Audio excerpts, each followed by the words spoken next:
Hello and welcome again to our new program, Women to Women. I'm Carol Paz with a very special guest, which I'm going to introduce in just a few moments to you.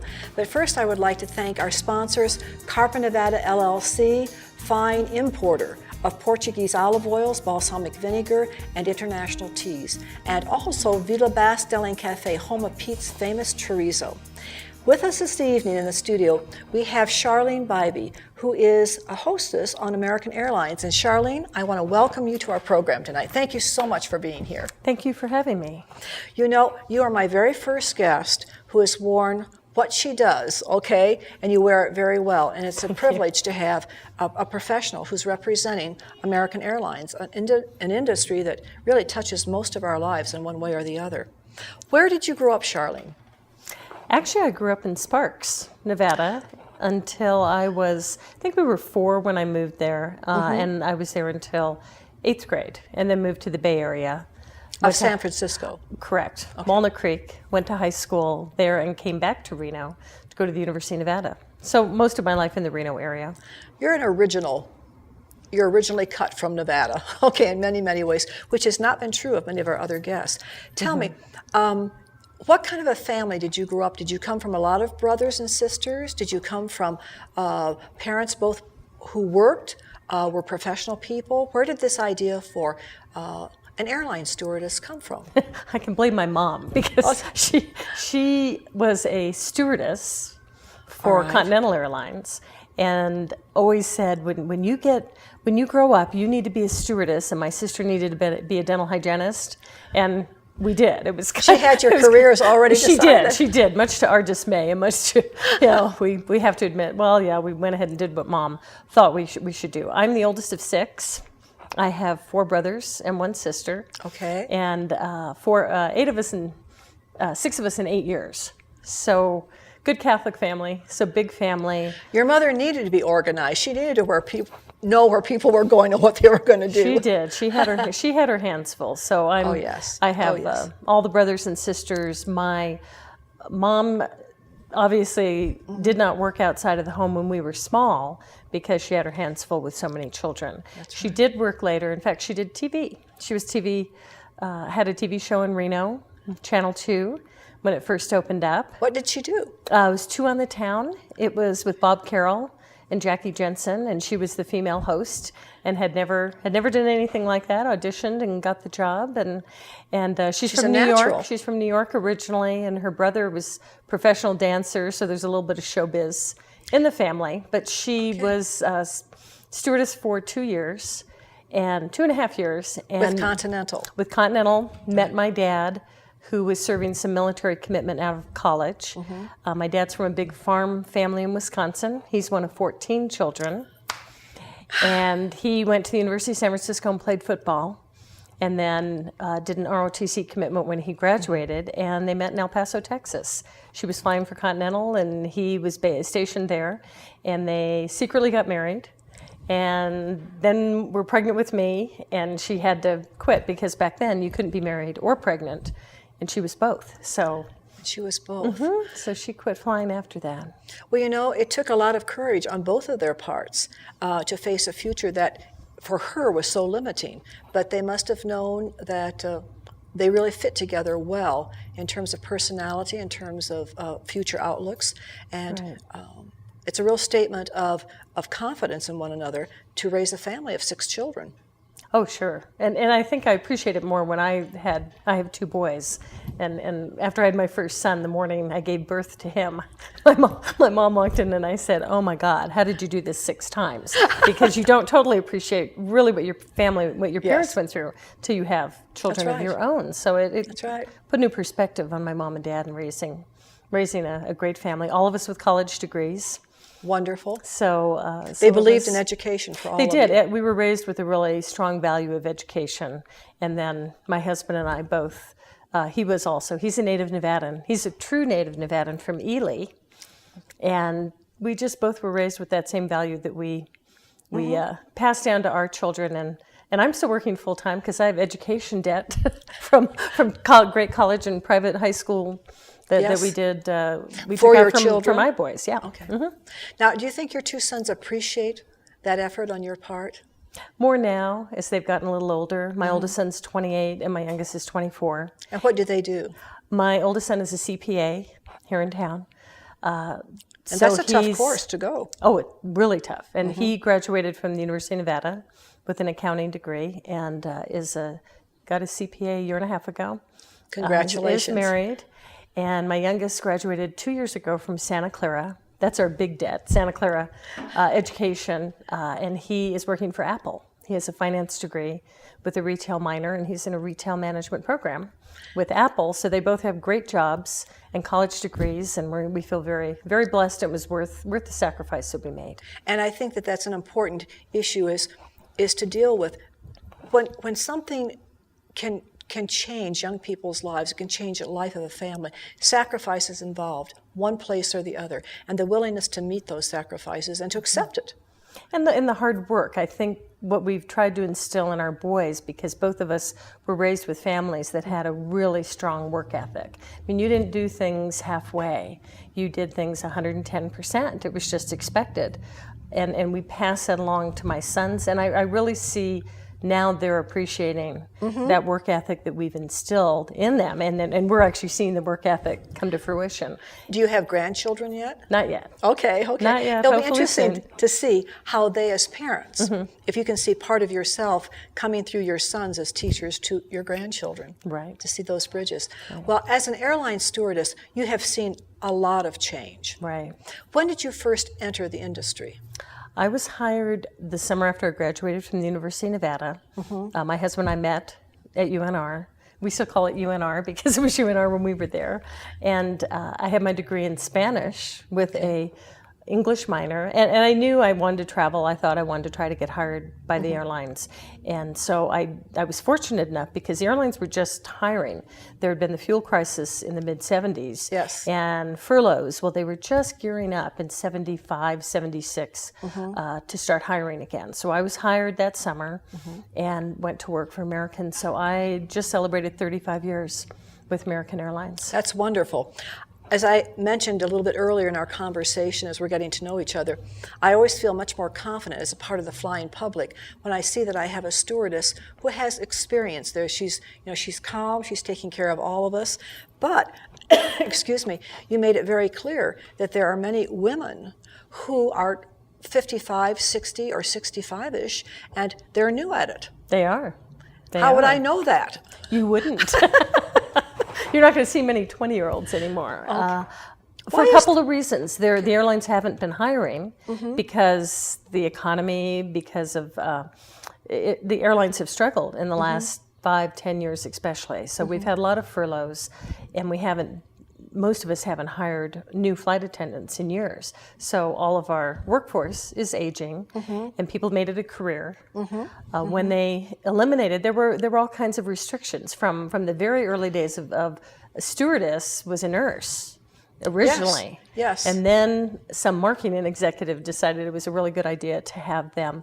The public wasn't flying, and they were nervous about flying. So if you hired really attractive, young, sexy women, that the men, primarily businessmen, were traveling, would be more relaxed, it would distract them, and they would fly. And it worked. And that was an executive decision. But that's the stereotype, which is funny because people still have that stereotype of young and glamorous and that jet-setter type attitude. And it really is the career because those restrictions were lifted. You couldn't be married, and then that was lifted. Then you couldn't have children. That didn't change until really almost 1970, I think. Late. So I was hired in 76. It wasn't that many years before I started flying that they had just gotten rid of that. Hiring men. There were stewards or there were pursers, but not flight attendants. And the term changed. It wasn't steward and stewardess. It became flight attendant in the late 70s. Late 70s it changed. So we're all flight attendants now, and we're flying, and it has become a career for a lot of people. So, and then the other big change we saw was when we started hiring older women and men to this career instead of focusing on being hired in your 20s. Like I was right out of college, I was 22, and they started hiring women and men over 30, 35, 40, 50 or 60. There was no age limit. American was one of the first to do that, and they made it a big marketing thing of hiring former policemen, former teachers, people who were older and experienced. Oh, in their 50s, 60s. Okay. How old can you be and still be a flight attendant? No limit. No limit? No limit. In fact, I just saw an article today. The oldest flight attendant for United, who might be the oldest in the United States, has been flying 63 years, and he's 83. I think our top flight attendant is probably... For American? For American, I don't know that we have anyone that's been flying 60 years, but well, we could. I would say 55 to 60 years seniority, and you have to add 20 to 22 years. So late 70s, early 80s. That's remarkable. Now, what kind of a difference? How has that worked out by American and the other airlines hiring older, more mature people? How has that worked out for them? Overall, I would say I liked flying with people who were 30 or older, 30, 40 years old, who'd done something else when they came to the job, because they had a perspective on what it was like to work in a bank or to work in a retail store or to do something else. So when they walked in the door, they were more experienced, they were more mature. They were easier to work with. I liked flying with the older flight attendants. What about the... I thought they were great. I would think it would make a huge difference in many ways, not only for the comfortability of the passenger who's flying, but for the staff, the crew members themselves, reliability upon that experience. Right. I wanted to ask, how important are communication skills for a flight attendant? Oh, they're the top of the list is communication and people skills.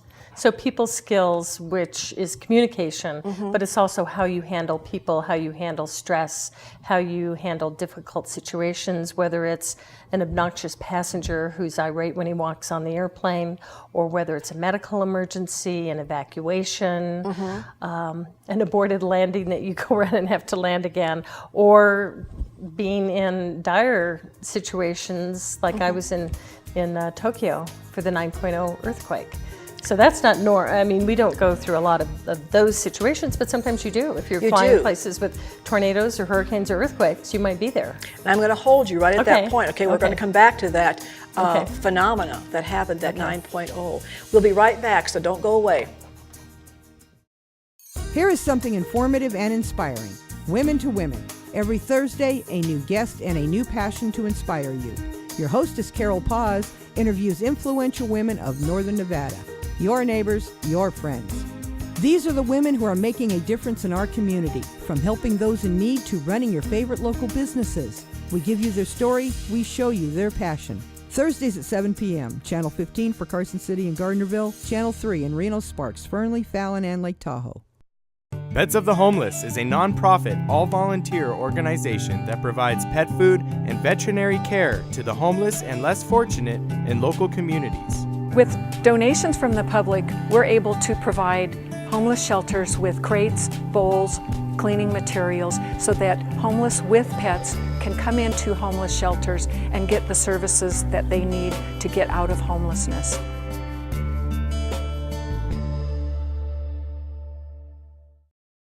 Are you looking for a healthier lifestyle?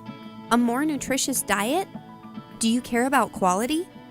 If your answer is yes, or if you are just curious, come into Villa Basque Deli and Cafe right here in Carson City, Nevada. Discover fine Portuguese extra virgin olive oils, vintage balsamic vinegars, and a wide assortment of international health teas provided by distributor Carpa Nevada LLC. In addition to these terrific items, Villa Basque is also the home of Pete's famous Basque chorizo, handmade on the premises from Pete's secret family recipe. Satisfy your culinary curiosities. Don't delay. If a wildland fire is threatening your neighborhood, good access is essential for fast arrival of emergency responders. Address numbers should be reflective and at least 4 inches tall. Also, if your home or community has an electric gate, make sure your local fire department has key access or click to enter. Remove flammable vegetation and overhead obstructions from your driveway. Allow 13.5 feet of vertical clearance and 10 feet on both sides. Working together. Visit livingwithfire.info for more tips to save your home. Welcome back to the second portion of Women to Women. I'm Carol Paz, your hostess for this evening, and we have with us Charlene Bybee, who is a flight attendant for American Airlines. And Charlene, again, welcome back to the second half. Thank you. Thank you. Charlene, we've been talking a lot about communication skills and the importance of them for particularly airline attendants, because you have so many different situations that you deal with from the time before passengers even get on the airplane to the time they arrive.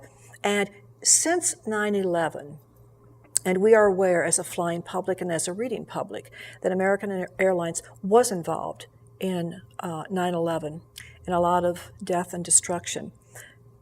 How have you personally, as an airline attendant, rethought or adapted to change for passengers who are now flying in the air? Are passengers still very nervous? Are they on high alert? Are they very cooperative? Or have they completely forgotten about what happened on September 11th?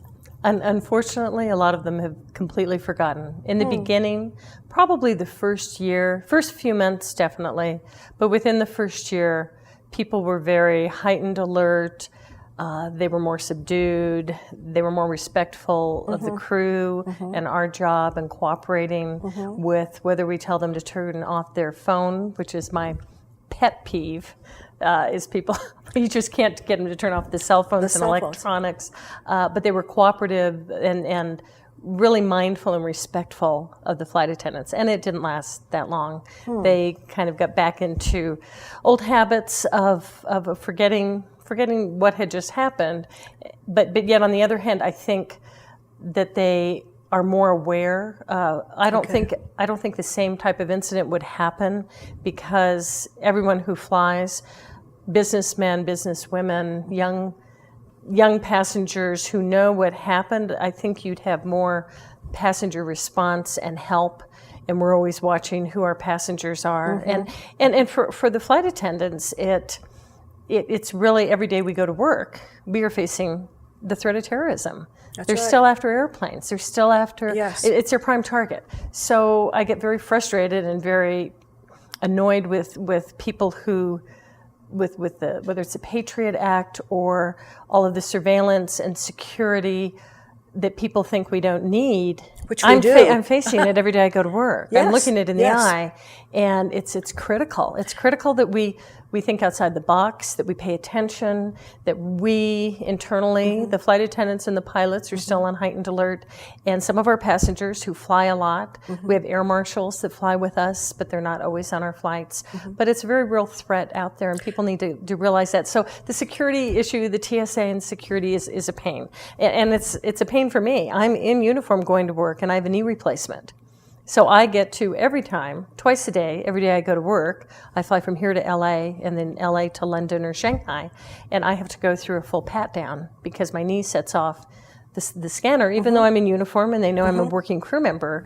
So I fully understand what the passengers are going through, and it's a hassle, but unfortunately, no, it's a reality of flying. And perhaps it's also a sign of our culture and of our times right now, where there is a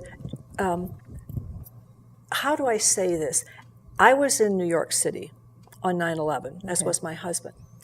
And as a teacher, we had quick responses. We had to listen to those people that were in charge so that we knew what to do, because we had not practiced for something like this.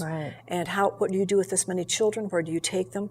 And it wound up that by the end of that day, we had, from my classroom alone, 7 orphans. Both parents had been killed because they were either firefighters or police. Or they were somehow involved in one of the World Trade Centers. So I guess what I'm asking here is, do you feel that the American public, because of the experience that we've gone through as a nation with 9/11, that if called upon to respond in a positive way, in an affirmative, supportive way, that we would do it if a crisis occurred? Oh, I think they would. I think they would. That's why we all know that it will happen in a different way, that we are always aware of just paying attention. And our passengers, too. just like in your everyday life, you should be aware of your surroundings, kind of paying attention to things that don't feel right. As a passenger in the flying public, if something doesn't look right or feel right, that helps with security for everyone. Yes. And that's whether you're walking to a parking lot at a shopping mall, but on an airplane, that helps. And I think the American public absolutely is, and a lot of our frequent flyers that know us, that know the crews, that are on airplanes all the time, that are very comfortable, are willing to help. You still have people, I mean, people are afraid to fly. There are, not only because of that, just a fear of flying is a very common, more common than you would think. People do get nervous, they get afraid, and they're stressed. It's a stressful, it's cruel and unusual punishment to fly, really.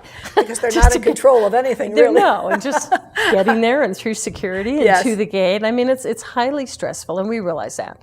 And that makes a challenge to our job. Absolutely. I want to kind of change our conversation because your communication skills, I sense them, okay, I feel them, and you're very good at them.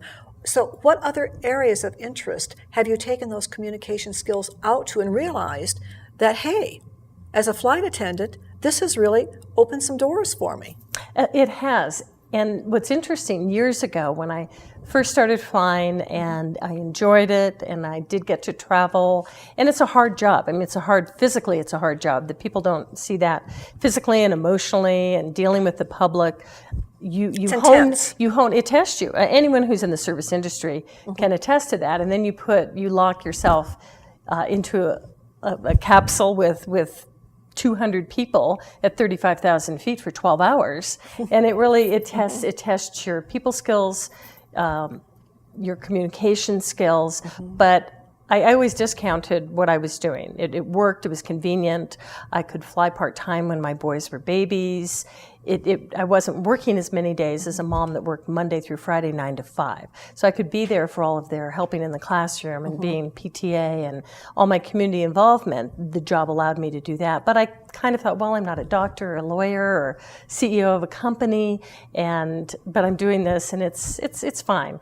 And I didn't, all of a sudden, when I became more involved in the community through Junior League and PTA and United Way, I realized that the people skills and that I had honed from my job opened doors to almost anything that I would do. And it made me appreciate so much more the people skills, communication skills, because I could take them anywhere, including my current political involvement at the legislature last year. And you also, what I realized with this job is we're not intimidated by anyone, because we have celebrities, we have CEOs, we have sports stars, we have Goldie Hawn, or we have Julie Andrews on a flight, or Ringo Starr, or CEOs of a company. So, as well as the little grandma sitting in coach that hasn't flown much, or the Chinese couple who speaks no English and has a note from their kids on what. So we really learn to handle and work with all different people, and we're not uncomfortable working with any of them, and that you take that into other things that you do. And I think that you have to be a very good listener for all those different types of situations, personalities, circumstances that you're dealing with, as you say, in that capsule at 35,000, 33,000 feet high.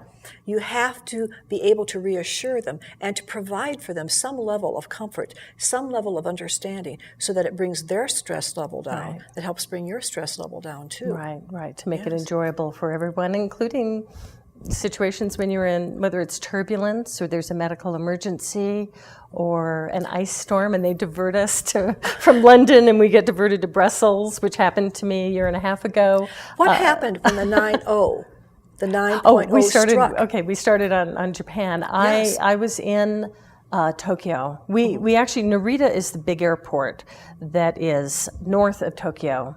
About an hour and a half by train, but it is, when you say Tokyo, that's the main airport that most American carriers fly into, is Narita, and it's a little town by this giant airport. And I was there on the ground 20 minutes before our van picked us up to go to the airport when it hit, and it was. What did it feel like? It was unbelievable, because I was in the gift shop because I'm always shopping. So my husband said, "Of course you were in the gift shop," And the glass walls or doors started shaking, and I thought it was wind. I'm from Reno, so I'm used to wind blowing. And all of a sudden, it started to roll, and the little ladies in the shop, their eyes got real big and things started falling off the shelves, and they said, I think it's earthquake. And so we went for the door, which was electric, and I was praying that it would open because we didn't know if we still had power. And it opened, and people were pouring out of the hotel because right above us was concrete overhang. They said, get out in the open. And as I tried to walk up this driveway, it was slightly inclined. I mean, the ground was rolling. Rolling like this. There was a parking lot up ahead of us with giant tour buses that take us to the airport. I mean, the really big buses were all rocking back and forth. And I sat there just watching because we thought they were going to domino over. The whole tower where the rest of our crew was rolling because the whole tower moves. It's on rollers. And the male flight attendant said to me, it's on rollers, it's supposed to move. And little Japanese speaker came out and she's grabbing onto my arm. And she said, she's from there. She said, we never have earthquake like this. You know, she was just squeezing on my arm and we just stood there. And it was 5 minutes. It was 5 minutes before it stopped. Time. And we just stood there, you just had to wait till it stopped. It finally stopped. And we were there for 48 hours before they could get us out. There were 250 aftershocks during that time. And 50 of them were more than a 6.0. So you know here, if you've been in a 6.0, 6.5. I have been. Those are big. Overseas. The 9.0, and we were about almost 300 miles south and a little bit inland. So there was no tsunami didn't affect where we were.